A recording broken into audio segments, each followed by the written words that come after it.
Oh, every bit of 20 long years.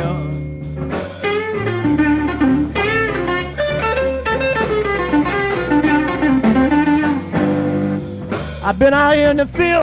All right, here we go, folks. Still working with I've Been Mistreated at around 3 minutes and 9 seconds. Jimmy plays this key of D.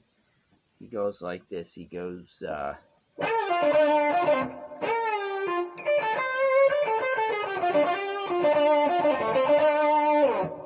try it again. Here we go. Here we go.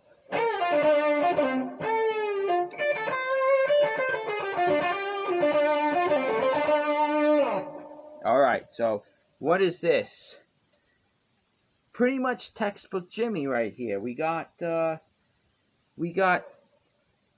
common fourth bend to fifth with then a release, pull off from fourth to minor third, upstroke on the root, and then downstroke on the root. So it's this, look. All in one motion, one pick for those 3 notes on the G string, right? You're going.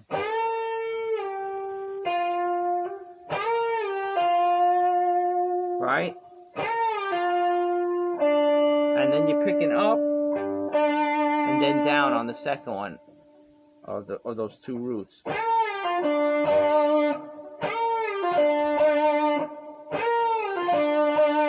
Might take a while to get the timing. Like that. That's the first. That's like one motion really, like down of the pick and then up. What I mean motion, like that's those, what is it, 4 notes? That's the phrase, like the part of the phrase. These 3 should sound like they're together. These 4. This it rolls like the 3 or 4 notes, whatever it is. See, that's like one motion. Or it sounds like it is. You can see my pick is coming down and then up, but that's one phrase, like. And now, well, you come down and you really emphasize the root now because it's on the down. See? See that? That's how he plays it. It almost sounds like, but he is giving. Again, the details in the blues. And if you notice, I could really whip it out smooth, faster than if I'm going, look, guys, it's like this. It just doesn't come out as smooth, maybe because it's so slow you can hear the imperfections, or it's hard to play slow like this because you need the momentum of the string bending and pull off. I don't know what it is. It's harder to play it slower, but don't get confused because I've said when you can't get something at the right tempo, you gotta practice it slower. So like your muscle memory, like in your brain, connect. The muscles in your fingers and your brain could understand what you're doing, and then you speed it up slowly, and the next thing you know, you got it. And it might take some time, but then once you get it, it's just like it's like riding a bike, right? You try to hop on that bike in the beginning, and you don't have your balance, you don't know what you're doing. But after a while, you could just feel it, right? You could feel what the balance is about, and you're pedaling, and you next thing you know, you're doing amazing things. After a year or two, you're like, holy cow, look at all this that I can do now. And if someone came to you, like your friends back in the day, I can't ride a bike, how do you do it? How do you explain it, you know? It's hard. It's hard to put into words, not until that your friend gets the feeling of how it's supposed to work, then he can do it, you know? It's kind of like what I'm trying to do here. I'm trying to tell you on the technicalities. If you don't have it yet, so a lot of you guys probably can do it, but some of you guys can't. You're new at it. I don't expect you to be able to do stuff right away. It took me years to get it. And I'm still working on perfecting it. That's the whole beauty of this thing. You're never good enough, right? There's always room for improvement. So don't feel bad if you can't get it yet. It'll come. If you're determined to do it, you can do it, all right? So it takes time. All those guys you see on TV, they didn't just pick it up and start playing it like that. It took them years. They would tell you. If they were honest, they'd tell you. But anyway, it's the feel. You start to feel how it should be. You know you did it right. You'll know. You'll know that just by the feel of it. So then, so then you get that common minor third root pull off to the flat 7. He does that all the time, right? And then he starts this side. He does this, which is a little different. He plays it up without sound, and it's a release bend. So you bend the 4th to 5th, but you don't hear that.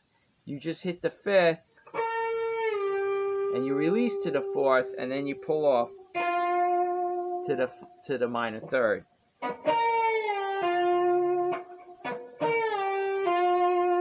And then you play root 5th, flat 7 with some vibrato. So he goes.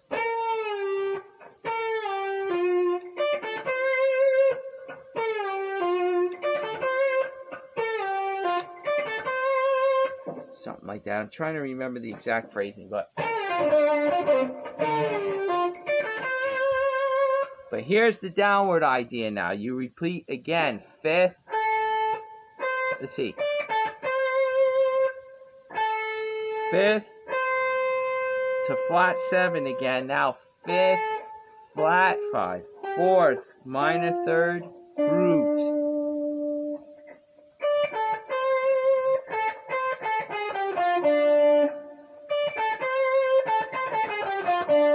Now we're not done with the phrase because we go minor 3rd, hammer into the 4th.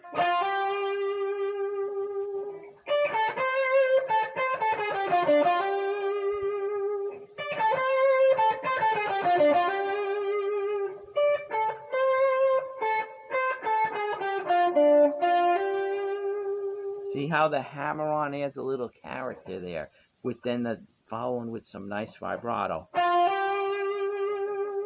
So that's the phrase. Look.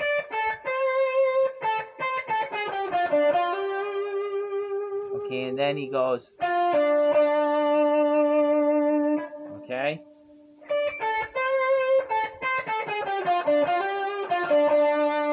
And then he ends with this.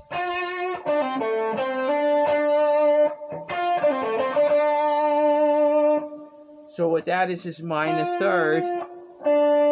Root, pull off to the flat 7. You grab the 5th, then you come back. Flat 7, root, root. So.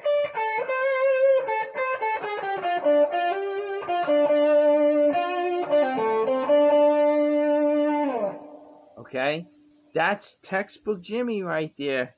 His moves. But what is nice is this at the top of it. Like, this is his bread and butter right here, We know that. That's like lick number 1. And then he goes. He does that all the time. This descent, though, to get there.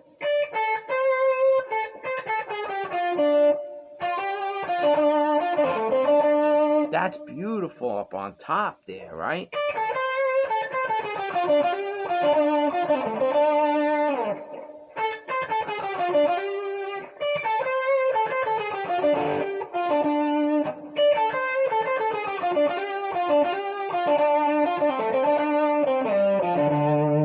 So you start working them in, you start working them in. That.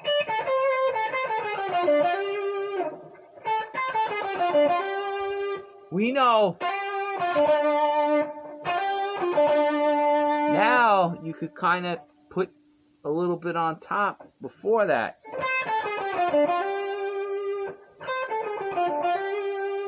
That's just starting from the flat 7, 5th, flat 5, 4th, minor 3rd, root. I love it. I love it. That sounds so bluesy, that flat 5 in there.